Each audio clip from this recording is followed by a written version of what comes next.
ఇవాళ ఏదైతే మేడిగడ్డ కాళేశ్వరం ప్రాజెక్ట్ ఏదైతుందో కేవలం తెలంగాణ రాష్ట్రానికి పరిమితం కాదు, అంతర్జాతీయ స్థాయిలో బహుళార్థ ప్రాజెక్ట్ ఏదైతుందో ఎత్తిపోతలు ఇవాళ ఉన్నది ఏదైతుందో ఈ కాళేశ్వరం ప్రాజెక్ట్ అని చెప్పంటారు. నువ్వు నిజంగా తుమ్మిడేటువంటి కడితే కట్టున్నావు, నీకు చేత కాదు.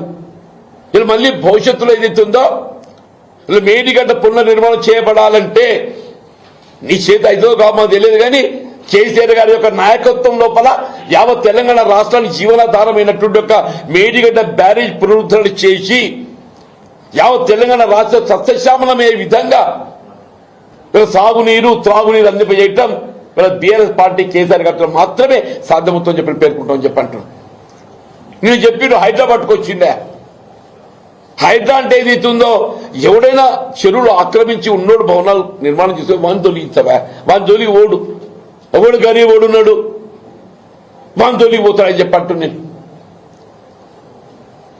వీళ్ళు మూసి ప్రక్షాళన చేయలేను, ఆయన మూసి ప్రక్షాళన చేయి. ఆ మూసి ప్రక్షాళన మాట్లాడాడు. మూసి సుందరీకరణ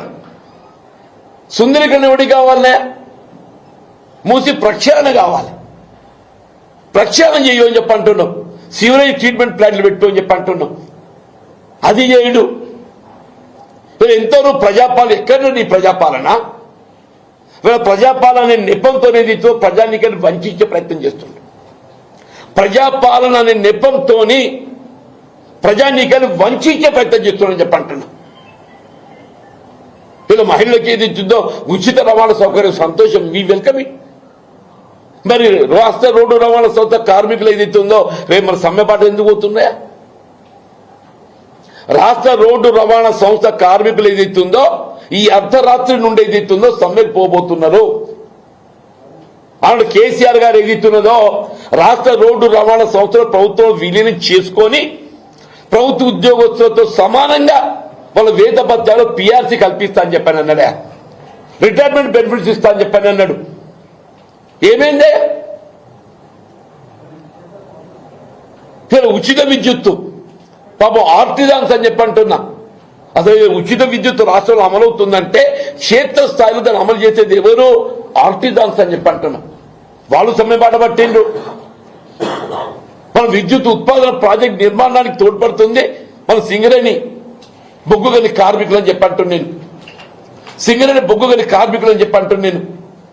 సింగరేణి బొగ్గుగని కార్మికులకు ఏది ఇస్తుందో వాళ్ళకు కల్పిస్తా అన్నటువంటి ఒక రిటైర్మెంట్ వాళ్ళకు చివరి కాంట్రాక్ట్ అవుట్ సోర్సింగ్ ఉద్యోగస్తులు కూడా ఇది ఉంటుందో ఊడుతుందో అని చెప్పంటున్నాం.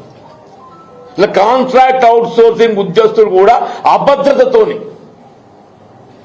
చివరి మన శాంతి భద్రతలు పర్యవేక్షించేటట్టుగా హోంగార్డ్, మన శాంతి భద్రతలు పర్యవేక్షించేటట్టుగా హోంగార్డ్స్ అని చెప్పంటారు. పాపం ఎన్నైనా ఆలోచన చేస్తున్నావు వాళ్ళ గురించి? వాళ్ళు వైద్య సదుపాయాలు కల్పించాలి, వాళ్ళ కంపల్సరీ అపాయింట్మెంట్ ఇవ్వాలి. అంగన్వాడీ ఆయాలు ఉన్నారు.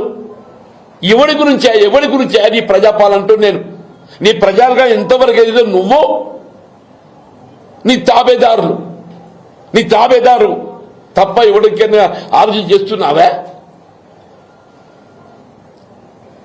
మీ ఇదంతా సహించలేక ఏదైతుందో నేను కాంగ్రెస్ పార్టీ ఒక క్రమశిక్షణ కార్యకర్తగా నేను ఆశించిన ప్రభుత్వం వేరు, నేను ఆశించిన ప్రభుత్వం వేరంటూ నేను కాంగ్రెస్ పార్టీ అధిష్టాన ఆలోచన విధానం రాహుల్ గాంధీ గారు ఏదైతుందో రాజ్యాంగం చేతబుని జై బాపు జై భీమ్ జై సంవిధాన్ నినాదం ఇచ్చిండే. ఏమైందే జై బాపు జై భీమ్ జై సంవిధాన్? రాహుల్ గాంధీ గారికి తెలంగాణ రాష్ట్రం ఏమవుతుందో కనబడతలేదా? రాహుల్ గాంధీ గారికి తెలంగాణ ఏమవుతుందో కనబడతలేదా? తెలంగాణ రాష్ట్రానికి రాజ్యాంగ నిబంధనలు వర్తించాయా? జీవన్ రెడ్డి గారికి 14 సార్లు టికెట్ ఇచ్చిన పురియాకి ఇది కథ గమ్ముతుందిరా, నాకు సమర్థత లేకుండా టికెట్ ఇచ్చిన అదే. నాకు ఎన్నికల పోటీకి సమర్థత లేకుండా టికెట్ ఇస్తారు ఎవడన్నా? నేను చెప్పి నేను 2 సార్లు ఏదైతే కేసీఆర్ గారు తెలంగాణ రాష్ట్ర ఏర్పాటు ఉద్యమం జాగృతి చేయడానికి కొరకు ఏదైతుందో వారు పదవులు త్యాగం చేసి ఎన్నికలు పోటీ చేస్తే నన్ను దొరకబెట్టి పెట్టిండు. అక్కడ అసలు చెల్లించుడు వీకినాడు, ఎక్కడో వీకినాడు. మొన్నటి